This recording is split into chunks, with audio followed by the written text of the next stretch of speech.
Hey everybody, we're going to take a look at the determinants of supply today, and I like to group them together, both price and non-price determinants of supply. In almost every IB textbook, you will see that price is separated out, and then there are these non-price determinants of supply, and that makes sense because price actually is a movement along the supply curve, whereas all other determinants of supply would result in the shift of the entire line. Price will create a change in the quantity supplied, whereas the non-price determinants will result in an entire shift of supply. So you'd say the whole shift, the whole supply curve is going to shift. I like to group them together because in your minds it's better to have, I think anyway, fewer categories.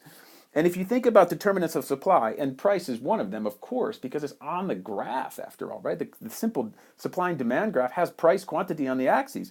So as a result of price changing, it kind of makes sense that you're just going to move along the line because you have to represent it by talking about, because it's represented in the vertical axis.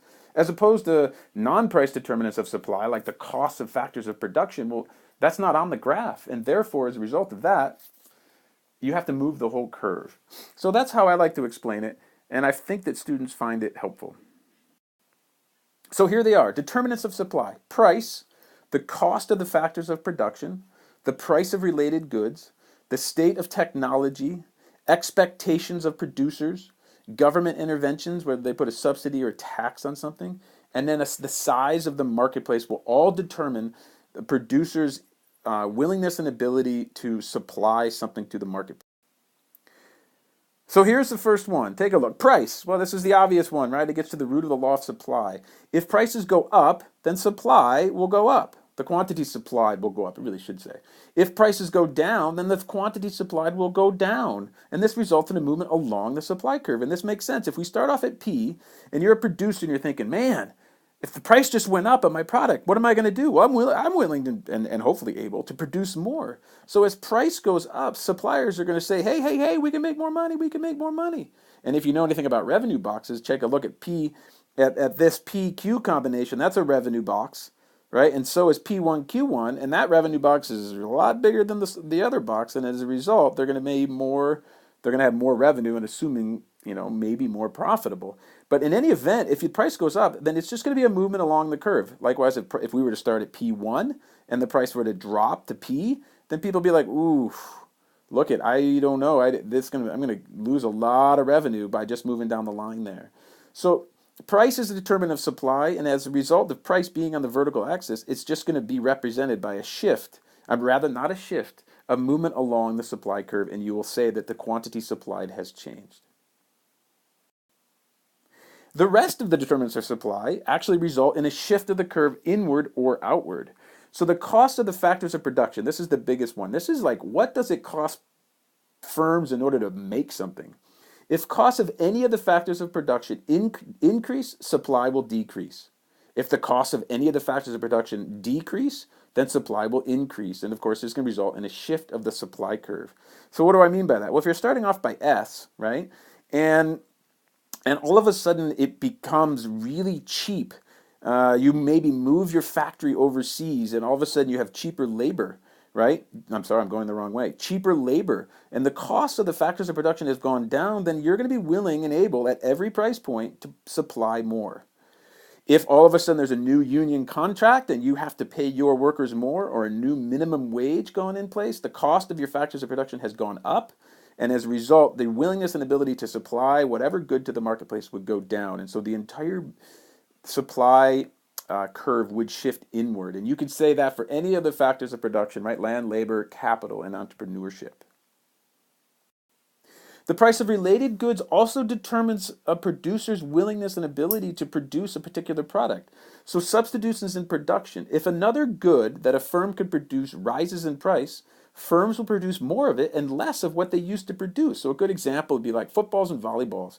If you own a factory and you can make footballs or volleyballs and basically just change a few things about your machines, and volleyball's all becoming really, really cool because it's volleyball season in whatever country you live in, then you can easily cut production of footballs because the price of, as demand goes up, the price of volleyballs is going to go up, and you can easily shift over to volleyballs.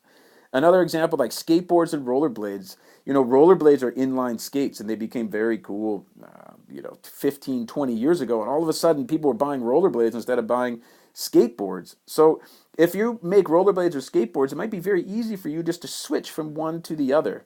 Likewise, if skateboarding becomes really cool, there's a new skate park put in town and people start demanding skateboards, the price of skateboards is going to go up. And if you own the factory, you might want to cut your rollerblade production and create skateboards. And as a result, there's going to be a shift in the supply curve. So you got to think about you starting here and you're producing, say, footballs, and all of a sudden volleyballs become really cool. The supply is going to go down of footballs. And likewise, if you're starting here and you are, this is for rollerblades, and all of a sudden rollerblades become really cool, you're going to want to decrease the production of skateboards, and your supply of rollerblades will push outward. The state of technology. New technologies make production more efficient and increase supply. And I have the fact that this could go both ways, but mainly an increase in the state of technology usually gets better, and as a result, supply. Because technology, in many ways, is a factor of production. If you think about it, if you can have a machine do something that a human used to do, you might have to pay a lot at the beginning for the machine, but you don't have to pay healthcare costs, and there's no labor contracts, and you actually don't even have to pay the machine over time, right? You just need to maintain it. So shift in supply usually goes out with the state of technology. If there was some natural disaster and a bunch of technology, infrastructure were knocked out, you could see a decrease in supply of a product, but that's generally speaking temporary. So state of technology, another non-price determinant of technology. Of course, this is going to result in a shift of the supply curve because state of technology is not on the graph. Expectations of the future. If a firm expects the prices of their goods to rise, they will increase production now. If they expect the prices to fall, they'll reduce them now. And I like this example that I've used in class before of yellow highlighters at Nido de Aguilas, which is a school we teach at in Santiago, Chile.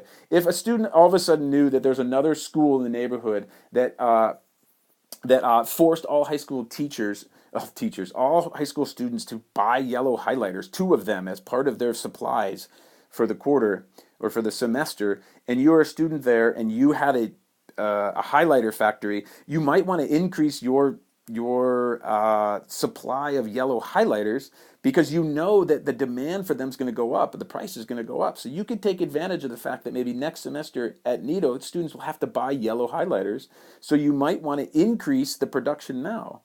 Likewise, if all of a sudden they were to be banned because they're toxic and you are still producing yellow highlighters, you might want to reduce your supply immediately because you know that the price will fall and to be less profitable.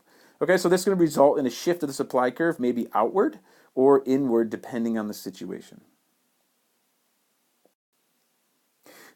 Another determinant of supply, of course, which would lead to a shift in the curve one way or the other, are subsidies and taxes. Subsidies are government payments to producers for each unit produced, and they will increase supply. And when we get into the government, or if you check out the government intervention videos, you know that a subsidy is basically a gift to a producer, and that creates a reduction in the cost of production. A reduction in the cost of the factors of production. And anytime you reduce costs, producers will supply more. A tax, on the other hand, is a payment from firms, from producers, to the government, and this will almost always decrease supply. So if all of a sudden firms need to pay more taxes, that's an increase in the cost of their factors of production, and that will result in a decrease in supply because their money that used to go towards supplying or producing a good is now being paid out to the government. And this will result in a shift of the supply curve, and you know that because it's not price, government intervention. And lastly, the number of firms in the market. If the number of firms in the market increase, supply will increase as well. And the opposite is also true. If the number of firms decreases, then supply will decrease. And this one's pretty obvious. If all of a sudden, just think of a really simple world of 4 producers, and all of a sudden a 5th producer gets involved, the supply for the entire market is going to move out. And likewise, if someone closes up shop, you could imagine that there will be a decrease in the supply of the good because now there's one fewer producer in the marketplace. So there you have it. Determinants of supply: price, cost of factors of production, price of related goods, state of technology, expectations of producers, government intervention through subsidies and taxes, and the size of the marketplace. And I like to think of them as all determinants of supply. Of course, price is going to result in a change in the quantity supplied and a movement along the supply curve, whereas the rest of them will actually move the curve itself. And I am well aware of the fact that to say that these are all one thing is simplifying it a bit. And I know but I like little ways in which you can remember things, and you know that price is the only thing on the vertical axis, and so any other determinant of supply will result in a shift of the curve. And that's just a really helpful little hint or a little nugget to have in your brain to try to remember determinants of supply. Okay, I hope you thought that video was helpful, and we'll talk to you in a bit.